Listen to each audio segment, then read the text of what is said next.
everyone, welcome to Stan the Wine Man TV. I am your host, Stan Ratan, and this is the Blue Collar Wine Show, where I help you spend your wine dollars wisely. This is part 2 of aging budget-friendly wines. Should you do it? Now, in the first episode, which I just shot, and this is a follow-up to that because I wanted to do it in 2 parts. I found 7 wines under my house that were a little bit older that I'd put away because that's what I do. I love to put away budget-friendly wines, inexpensive wines, to see how they age. And again, I'll just repeat that criteria I used before. I just don't throw any wine under there. It has to have a balance of acidity, tannins, and fruit. Acidity being the key, you need that. Tannins will calm down a little bit as it ages. So you have to have those 3 things. And I'm more than happy to answer any questions you have about that. I've had some very interesting comments in the first one I did about 3 years ago, Can You Age Inexpensive Wines?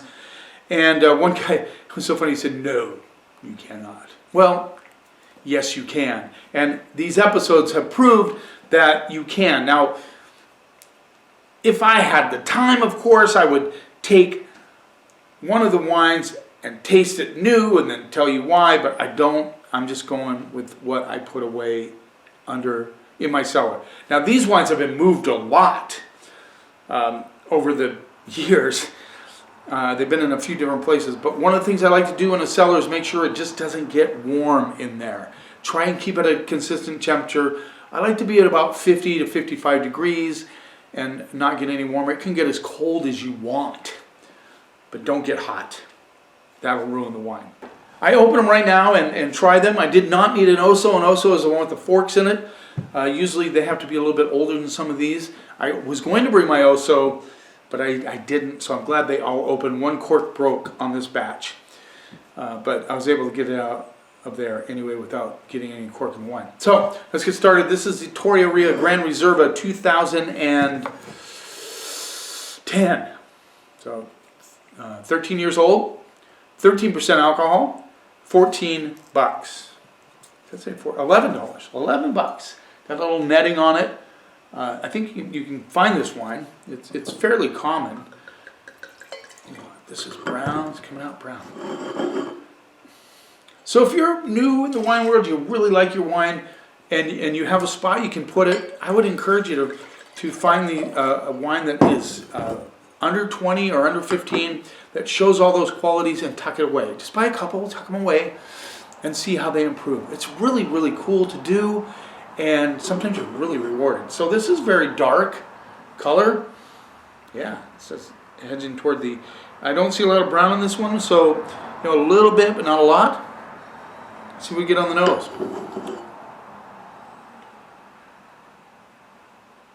Get some bark, some currant notes coming through. Again, a little candy-esque. It's interesting that a couple of the wines in the last episode had that kind of candy-esque smell to them. Getting some dark flower notes as well on this one. I'm getting some plum notes too.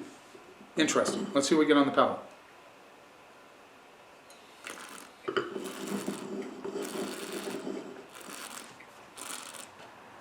Nice and fresh, bright, currant notes. The red flower notes come through as well. A little bit of a crushed rock thing on the finish, a little minerality on the finish, which I really like. Still intense, still balanced, good acidity, nice fruit, solid wine. And once again, it's a 2010, so it's 12 years old. We say 13 years old because they no doubt harvested the fruit, started the fermentation in 2010. Now we're in 23, would be the end of that cycle. They're not going to be harvesting again 24 until October. See where I'm going with that? I'm surprised, but this is really, really good.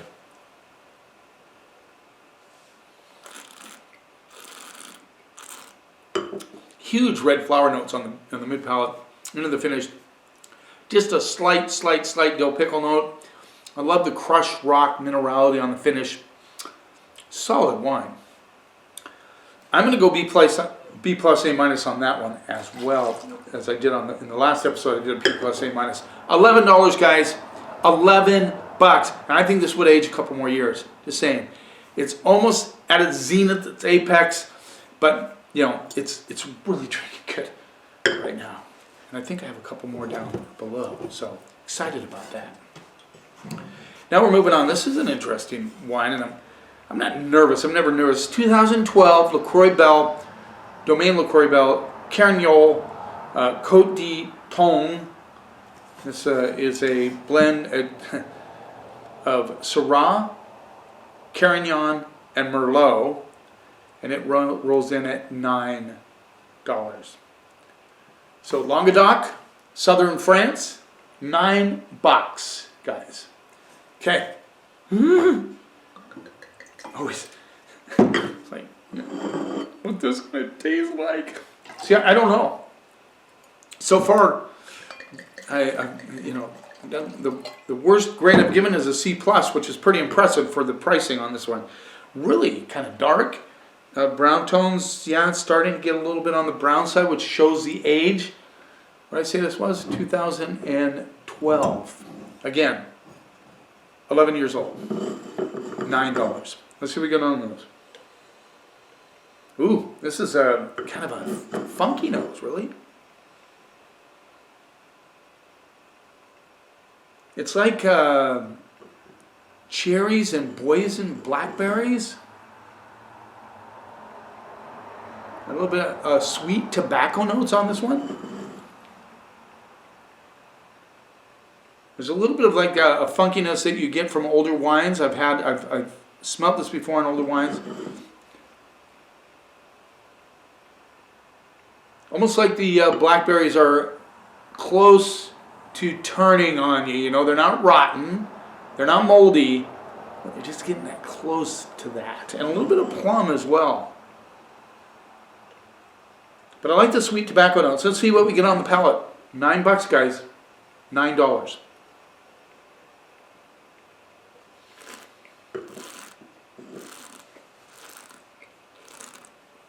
Wow. Wow. You know what? I get a sense of eucalyptus on this, which is just really weird. They don't have a lot of eucalyptus in southern France, but I get it. I get plum, boysenberry, blackberry, boysenberry, cherry notes on this, dark cherry, solid fruit notes, fresh acidity underneath, a little bit of minerality on the backside of this one as well.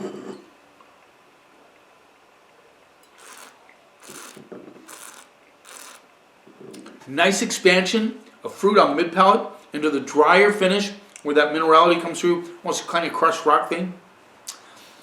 I'm impressed. $9, guys. This is very drinkable. A lot of people would like this wine. You can cover up how old it is, not even tell them the price. I would say they'd guess this in the more to the $15 to $20 range. Solid wine. Now I have a few of these under the house, and I know why I put this one away. I kind of remember this wine when I first tried it. I thought, wow, this one will age.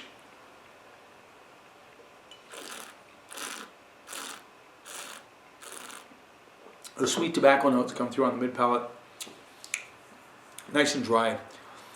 This would go well with some really, powerful cheeses, I think. This would be good with meats, brats, sort of thing. $9. Syrah, Carignan, Merlot. And that Merlot, you get that kind of plum notes out of it a little bit with the Merlot. Yeah. Good balance, good minerality, good flow across the palate. I like it. I'm going to go B+.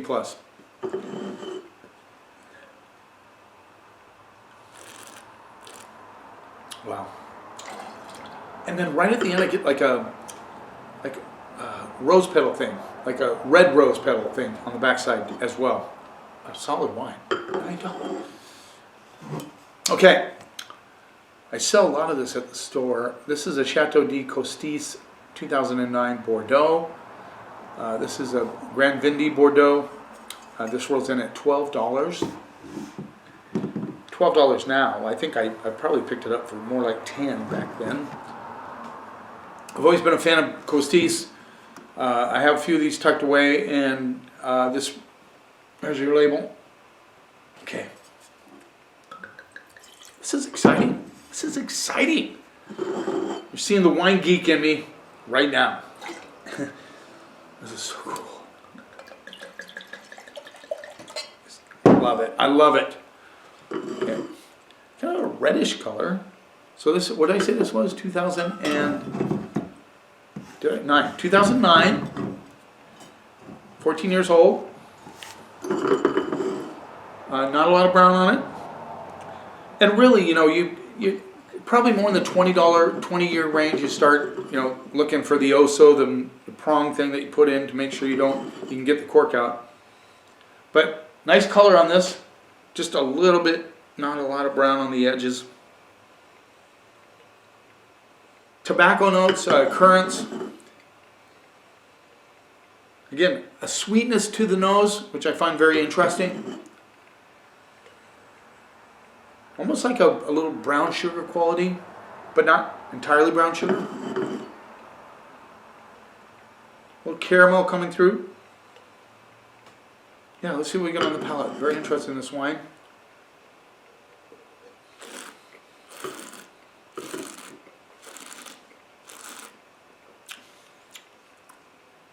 This one has a mintiness as well. A little thinner than the other two, but still solid.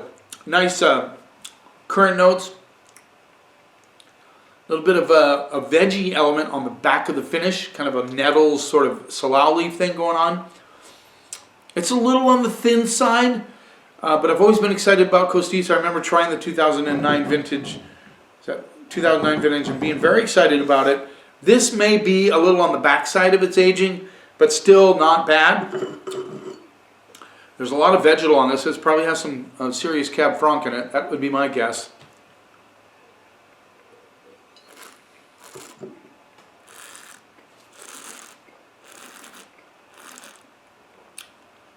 Dry, mineral driven, currants, a little bit of dark cherry coming through, a lot of crushed rock. If you like old world style wines, this is a solid wine for old world style wines. It tastes like an old style Bordeaux, which I know a lot of you out there like that. Yeah, I think there's nothing wrong with this wine. What did I say? It's 14 years old. There you go. It's probably been in one of my storage areas. I think it's been in 3 different areas. I've moved around a little bit. But, you know, I bought it a while ago.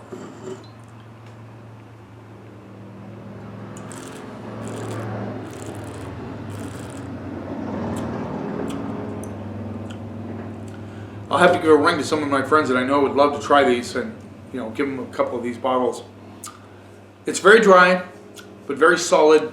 I like the veggie effect on the end, but it's not off-putting. It's balanced. It's probably from Cab Franc. Oh, in fact, wait a minute. Gives the breakdown. What's wrong with me? Yeah, 40% Merlot. 40% Merlot. 35% Cab Franc, 25% Cab Sauv. There you go. So it's Merlot dominant, with a lot of Cab Franc in it. Didn't read that. Sorry, guys. I didn't see it until the last minute. There you go. I'm going to go C+, B-. I think because of the good structure, the balance, the minerality, the old worldness of this wine, if you like old world wines, you're going to love that wine. Yeah, C+, B-, and it was $12. And I think I got it for around 10. Now, we'll go to the Blay region of Bordeaux, which is right across from Médoc on the right bank. 2009, Chateau Molin de l'Espérance. This rolls in it. It's a blend of Malbec, Merlot, Petit Verdot, Cab Sauv, and Cab Franc. It's $14. Now I have a few bottles of these underneath. So something got into me to put away a few of these. Let's see how it turns out. So far, been very impressed with all these wines. So yeah, fairly dark. Yeah, quite dark. Kind of the brickish reddish color. A little garnet going on there. Let's see what we get on the nose. Ooh, this has classic Bordeaux nose. Classic Bordeaux nose. You get some leather components, some tobacco, currants, some baking spices, which come from the oak. $14, guys. Did I say this was 2009?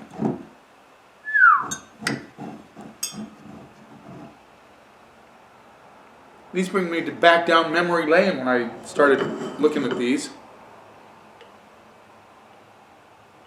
Some wilted rose petal, dark rose petals going on. I like the baking spice, I like the tobacco. On the sweeter tobacco side, currant notes. Let's see what we get on the palate.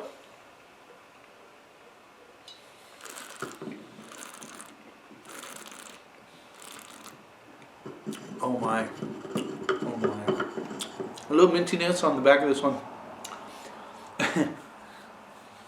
This is so cool. Currant notes, sweet tannins, good balance, still has solid fruit, fresh acidity underneath. Just gives it that kind of a mintiness on the backside. 2009 was good vintage in Bordeaux. And that's really where you can find some good values. Do a little bit of reading, Google it, whatever it is. Look at the vintage. If it's a great vintage, some of the less expensive Bordeaux's will age nicely, but you have to try them first. You have to try them first to see. Don't rely on a critic, even me. You know, try it yourself. Think about it. Think about that combination of acid, fruit, and tannins in balance. Has to have acidity. If you have those things and you're willing to do it, tuck a couple bottles away and see what happens. It is so cool to watch these wines develop.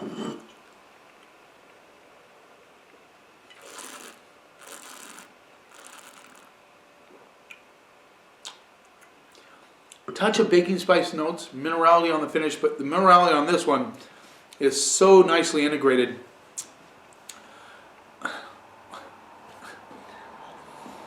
Yeah, if I were having a steak tonight, I would finish this off right now. I'm not having steak tonight, but just a very, very nicely balanced wine. It's aging nicely. I don't think it's at its zenith or its apex. I think it could do a couple more years. I'd like to share this with somebody right now just to show them what a 2009 Bordeaux can do. That is only $14, guys. Seriously. Seriously.